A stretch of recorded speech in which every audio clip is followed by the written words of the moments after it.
Malgré l'image qu'en donnent les médias et le cinéma, le meurtre en série est la forme de meurtre la plus rare. Pour être qualifié de tueur en série, la personne doit avoir tué individuellement 3 personnes ou plus qui lui étaient auparavant inconnues. Lorsqu'une personne tue plusieurs inconnus simplement parce que cela lui procure de l'excitation, la famille et les amis de ses victimes souhaitent naturellement que le tueur reçoive la peine la plus sévère possible. Parfois, il s'agit de la peine de mort, mais le plus souvent, c'est la prison à vie. Les tueurs en série seront particulièrement visés en prison, surtout s'ils ont tué des enfants. Et pour certains des tueurs les plus notoires au monde, les détenus ont infligé leur propre punition à ces individus. Il est certain que tous les meurtriers ne meurent pas de mort naturelle. Dans cette vidéo, découvrons comment certains des pires tueurs en série de l'histoire sont morts.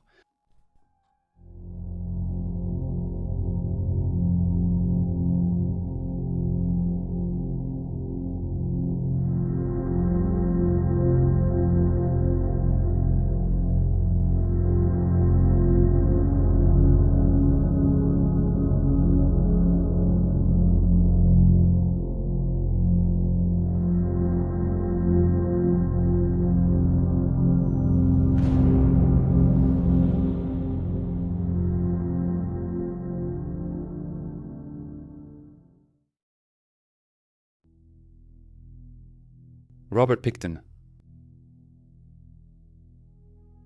La fin de Robert Pickton fut très brutale. Donnons du contexte sur cet homme.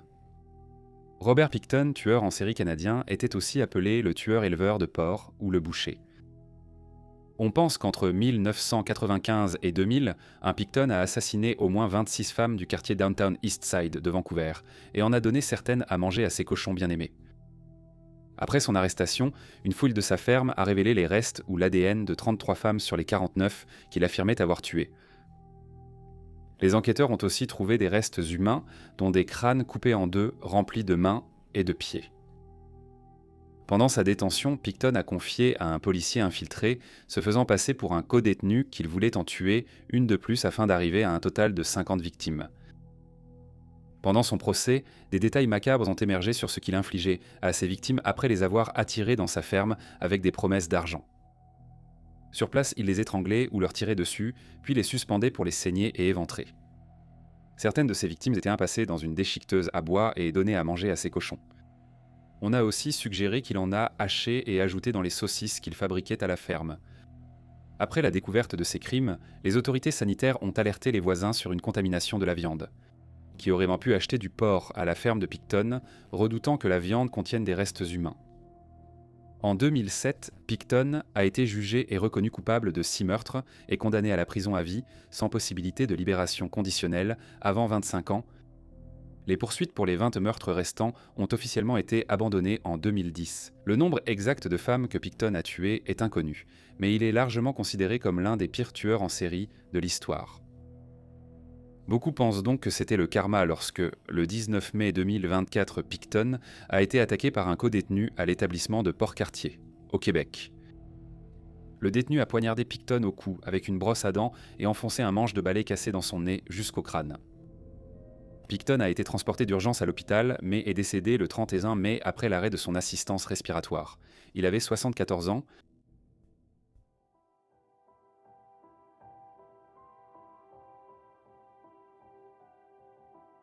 Dennis Nielsen était un tueur en série écossais prolifique et un nécrophile qui a assassiné et torturé au moins 12 jeunes hommes dans les 2 maisons du nord de Londres où il a vécu entre 1978 et 1983.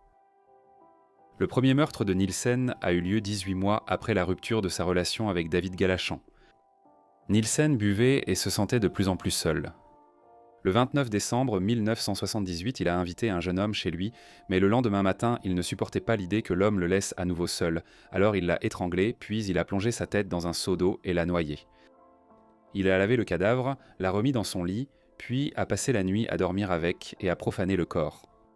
Il a caché le cadavre sous son plancher pendant 7 mois avant de brûler les restes décomposés dans son jardin. C'était un thème récurrent pour ses 11 victimes suivantes. Il conservait leurs corps avant de les disséquer, puis brûlait les restes ou les évacuait par les toilettes. Après avoir déménagé à Muswell Hill, Londres, il a continué à tuer jusqu'à ce que la chair bouche ses canalisations. En faisant appel à un spécialiste pour déboucher les canalisations, Nielsen a vu ces crimes macabres découverts. Après son arrestation, Nielsen a immédiatement fourni des détails exhaustifs sur sa série de meurtres, admettant avoir tué 15 jeunes hommes et tenté d'en assassiner 7 autres. Il n'a montré aucun remords pour ces crimes. Lors de son procès, il a plaidé non coupable malgré ses aveux précédents, invoquant une responsabilité atténuée en raison d'un trouble mental. Cependant, les preuves matérielles étaient accablantes et comprenaient une marmite que Nielsen utilisait pour faire bouillir des crânes. Le 3 novembre 1980, Nielsen a été condamné à la prison à vie sans possibilité de libération conditionnelle avant au moins 25 ans.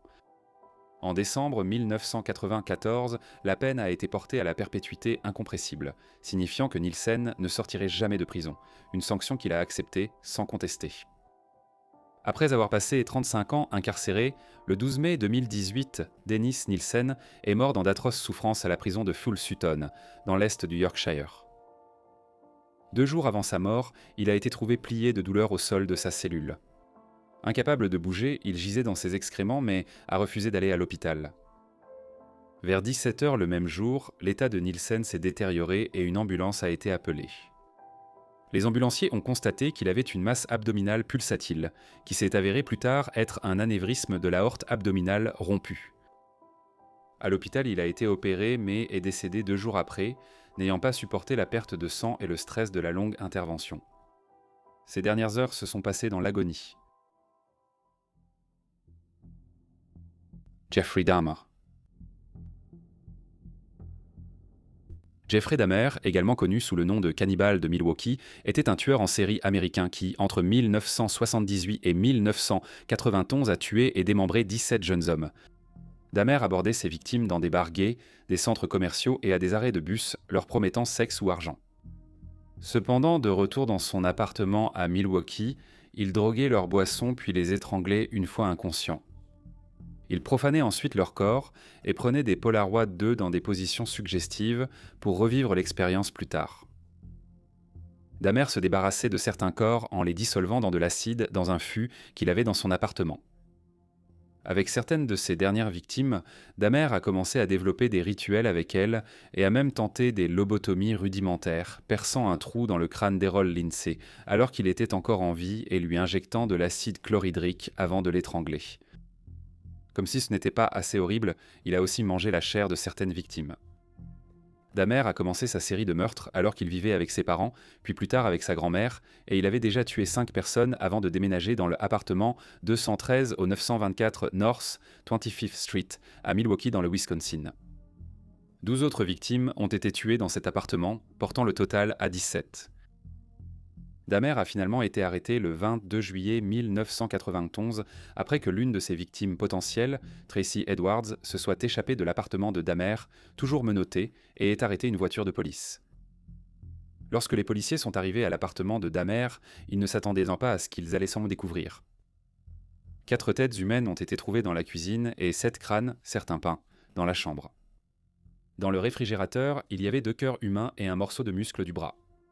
Dans le congélateur, un torse entier ainsi que d'autres restes humains retrouvés dans un sac. 2 squelettes complets et d'autres restes étaient ailleurs dans l'appartement. Dans un fût bleu de 216 litres d'autres torses se dissolvaient dans de l'acide. Après son arrestation, Dahmer a immédiatement avoué les 17 meurtres. Reconnu coupable de 15 meurtres dans le Wisconsin et 1 dans l'Ohio lors de son procès, il a été condamné à la prison à vie. Il a été décrit comme saint d'esprit et maître de ses actes. Il sera tué le 28 novembre 1994. Alors qu'il purgeait sa peine à la Columbia Correctional Institution dans le Wisconsin, Dahmer avait été chargé de travailler avec 2 autres meurtriers condamnés, Christopher Scarva et Jesse Anderson. Après avoir laissé les 3 hommes seuls, les gardiens sont revenus et ont découvert que Scarva avait violemment frappé Dahmer et Anderson avec une barre de métal. Dahmer est mort pendant son transfert à l'hôpital Divine Savior. Le rapport d'autopsie a indiqué que Dahmer est mort d'un traumatisme crânien massif par écrasement avec de multiples fractures du crâne et du visage, des lacérations du visage et du cuir chevelu, ainsi qu'une inhalation de sang. Il est mort après une agression par objet contondant. Anderson, emprisonné pour le meurtre de sa femme, est mort de ses blessures quelques jours plus tard. Scarva a déclaré plus tard « Dieu m'a dit de le faire ». Il a confié au New York Post être troublé non seulement par les crimes de Dahmer, mais aussi par son habitude de façonner des membres sectionnés avec la nourriture de la prison pour provoquer les autres détenus. Scarva a aussi affirmé que les gardiens avaient laissé les meurtres se produire en les laissant seuls. Donald Harvey. Donald Harvey attire moins l'attention du public que d'autres tueurs en série, mais il reste l'un des tueurs de masse les plus prolifiques des États-Unis. Dès l'âge de 18 ans, Donald Harvey a été aide-soignant dans des hôpitaux de l'Ohio et du Kentucky. Au début, ses collègues plaisantaient sur le nombre de patients décédés pendant son service, le surnommant « baiser de la mort ». Mais la plupart des patients étant très malades ou âgés, leurs décès n'ont pas suscité de soupçons. Cependant, après qu'il ait tué John Powell, qui avait été admis à l'hôpital après un accident de moto et était décédé de façon inattendue, une autopsie a été réalisée et le médecin a détecté l'odeur caractéristique du cyanure dans son estomac. Harvey est devenu suspect après que les enquêteurs ont découvert qu'il avait dû quitter l'hôpital des anciens combattants de Cincinnati pour avoir volé des parties de corps pour des rituels occultes. Dès son interrogatoire, il a avoué avoir tué Powell, disant l'avoir euthanasié au cyanure. D'autres aveux ont suivi en 1987 et Harvey a plaidé coupable d'avoir tué 21 patients à l'hôpital Daniel Drake Memorial dans les années 80 ainsi que 13 patients à l'hôpital Marymount à Londres, Kentucky en 1970 et 1971. Harvey tuait la plupart de ses victimes en les empoisonnant avec du cyanure, du poison pour rats, des distillats de pétrole ou de l'arsenic qu'il ajoutait dans des boissons ou des aliments comme une tarte. Certains ont été étouffés dans leur lit d'hôpital avec leur oreiller ou avec des bouteilles d'oxygène qu'ils refusaient de remplir. 3 victimes n'étaient pas hospitalisées. L'une était une voisine à qui il a offert une tarte à l'arsenic. L'un était le père de son colocataire, l'autre une connaissance. Harvey a reconnu plus de victimes que celles pour lesquelles il a été condamné, et leur nombre exact reste inconnu. Il disait tuer pour soulager ses patients, mais il a fini par tuer simplement par plaisir. En 1987, Harvey a été condamné à 28 peines de réclusion à perpétuité consécutive. Le 28 mars 2017, il a été retrouvé grièvement battu dans sa cellule. Ses blessures furent d'as mortelles, et il mourut 2 jours plus tard, à 64 ans. James Elliott, un autre détenu, a été inculpé de meurtre aggravé et d'autres chefs d'accusation après avoir admis avoir planifié l'agression de Donald Harvey au moins 1 semaine avant les faits. Il a ensuite décrit « J'espère que les gens de notre région trouveront du réconfort en sachant que l'un d'eux a infligé à Harvey la punition que les tribunaux auraient dû donner. Les châteaux et châteaux de Plukina de la Jait. Aileen Wuornos. » Aileen Wuornos, tueuse en série américaine, a abattu et dépouillé 7 hommes alors qu'elle se prostituait sur les autoroutes de Floride. Sa série de meurtres a commencé vers la fin novembre 1989 et lui a valu le surnom de Demoiselle de la Mort. Elle tuait ses victimes, volait leurs biens et voitures, puis mettait les objets en gage sous de faux noms. Wuornos a toujours soutenu avoir tué en légitime défense après avoir été attaquée. Plus tard, elle a rétracté cette déclaration et la police pensait qu'elle avait tué des hommes l'ayant prise à leur bord ou aidé sur l'autoroute. Le 27 janvier 1992, un jury a déclaré Wuornos, âgée de 35 ans, coupable de meurtre au premier degré et de vol, et elle a été condamnée à mort, même si sa santé mentale a été remise en question. Wuornos a été condamnée pour 6 meurtres. Elle n'a pas été inculpée pour le 7e meurtre, celui de Peter Sims, dont le corps n'a jamais été retrouvé, bien qu'il ait été l'une de ses victimes. Son histoire a été racontée dans le film Monster de 2003, où Wuornos était interprétée par Charlize Theron, qui a remporté un Oscar pour son interprétation. Peu avant son exécution, après 10 ans dans le couloir de la mort, Wuornos a donné des entretiens à Nick Broomfield, accusant les autorités pénitentiaires de l'avoir empoisonné.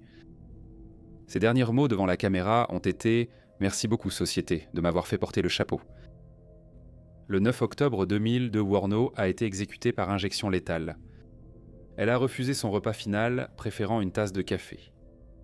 Ses derniers mots ont été « Oui, je voudrais juste dire, je navigue avec le rock et je reviendrai comme dans Independence Day avec Jésus. Le 6 juin comme dans le film, le grand vaisseau mère et tout, je reviendrai, je reviendrai. » Elle est morte à 9h47 locale et elle est seulement la deuxième femme en Floride à avoir été exécutée depuis le rétablissement de la peine capitale en 1976.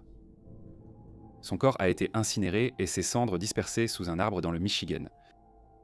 La chanson Carnival de Nathalie Merchant a été jouée à ses funérailles, comme dans le générique de fin du documentaire de Nick Broomfield, Aileen, Life and Death of a Serial Killer. Voilà donc comment ces 5 tueurs en série ont trouvé leur fin. Une autre vidéo de ce genre arrive bientôt, qui vous racontera comment Israel Keyes, Andrei Chikatilo, John Wayne Gacy, Fred West et Pedro Filo ont trouvé leur fin. Merci d'avoir regardé, à la semaine prochaine pour une nouvelle vidéo.